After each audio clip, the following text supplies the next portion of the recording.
কুড়িগ্রামের উলিপুর আলিয়া মাদ্রাসার হলরুমে বাংলাদেশ আদর্শ শিক্ষক ফেডারেশনের উদ্যোগে এক শিক্ষক সমাবেশ অনুষ্ঠিত হয়েছে। গত বুধবার বিকেলে কোরআন তেলাওয়াতের মাধ্যমে এই সমাবেশের সূচনা হয়। অনুষ্ঠানে সভাপতিত্ব করেন উলিপুর উপজেলা শাখার সভাপতি মোহাম্মদ মাহফুজুর রহমান। প্রধান অতিথি হিসেবে উপস্থিত ছিলেন বাংলাদেশ আদর্শ শিক্ষক ফেডারেশনের কুড়িগ্রাম জেলা শাখার শিক্ষা ও সাংস্কৃতিক বিভাগের বিভাগীয় সেক্রেটারি মাওলানা মোহাম্মদ আব্দুল হামিদ মিয়া। বিশেষ অতিথি হিসেবে বক্তব্য রাখেন অবসরপ্রাপ্ত সহকারী অধ্যাপক ও কুড়িগ্রাম জেলা শাখার সভাপতি আব্দুল জলিল সরকার। সমাবেশে বক্তারা বলেন, ফ্যাসিবাদ বিরোধী লড়াইয়ের দেশপ্রেমিক শিক্ষকরা গুরুত্বপূর্ণ ভূমিকা রেখেছেন, যা জাতি আজীবন স্মরণে রাখবে। শিক্ষকরা মানুষ গড়ার কারিগর, তাই তাদের নৈতিকতার সর্বোচ্চ শিখরে অবস্থান করার প্রয়োজন। শিক্ষার্থীদের মাঝে সততা ও দেশপ্রেম জাগ্রত করতে হবে। শুধু ভালো ফলাফলের দিকে নজর না দিয়ে তাদের ভালো মানুষ হিসেবে গড়ে তুলতে হবে।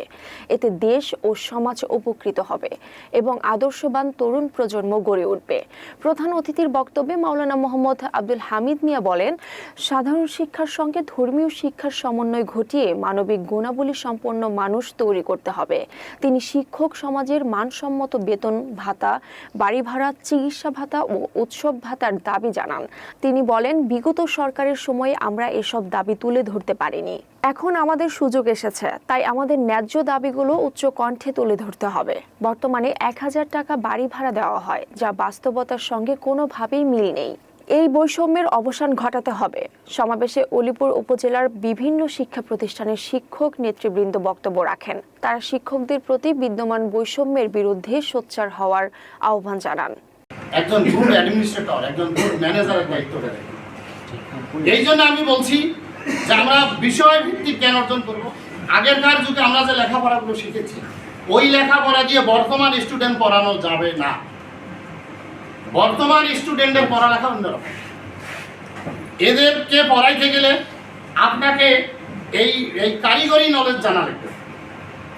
এখন যে সারা বিশ্ব যেদিকে আগাচ্ছে, তার সাথে তাল মিলিয়ে আমাদেরকে স্টাডি করতে হবে। আমরা যদি অধ্যাপক আব্দুল্লাহ আবু সাইদ, উনি কবরত বলা যায় এক পা চলে গেছে, তারপর ওনার ডিমান্ড কমে না। তারা আমাদের এত অধপতন হওয়ার কথা ছিল। আপনারা জানেন 47 সালে দেশ বিভাগের পরে এদেশে ট্রান্সলেশন হওয়ার কথা ছিল কোরআন এবং সুন্নাহ। ওই সময়ে পাকিস্তান বিভক্তির যে মূল মন্ত্র ছিল সেটা হলো পাকিস্তান হবে কোরআন সুন্নাহর ভিত্তিতে পরিচালিত হবে, নৈতিকতা সম্পন্ন হতে হবে। তাহলে ছাত্র হবে সব আদর্শবান এবং নৈতিকতা সম্পন্ন। তাহলে এই ছাত্রদের মাধ্যমে জাতি এটা ভালো অভিভাবক হবে, ভালো একজন অভিযোগ হবে, ভালো একজন রাজনীতিবিদ পাবে, দেশটা ভালো হবে, জাতিটা ভালো। কিন্তু তা না হলে এই জাতি ভালো হওয়া সম্ভব নয়। আমি এই জন্য অনুরোধ করব, আমাদেরকে নিজেদেরকে আদর্শ করতে হবে। সমাজ ভাইরা, দ্বিতীয় যে কথা বলতে চাই, আমাদের উপর দীর্ঘদিন থেকে বৈষম্য করা হয়েছে। আমি বক্তব্য কয়েকটা কথা বলবো। আমাদের বাড়ি ভাড়া কত? 1000। 1000 কি বারান্দা ভাড়া বন্ধ করো?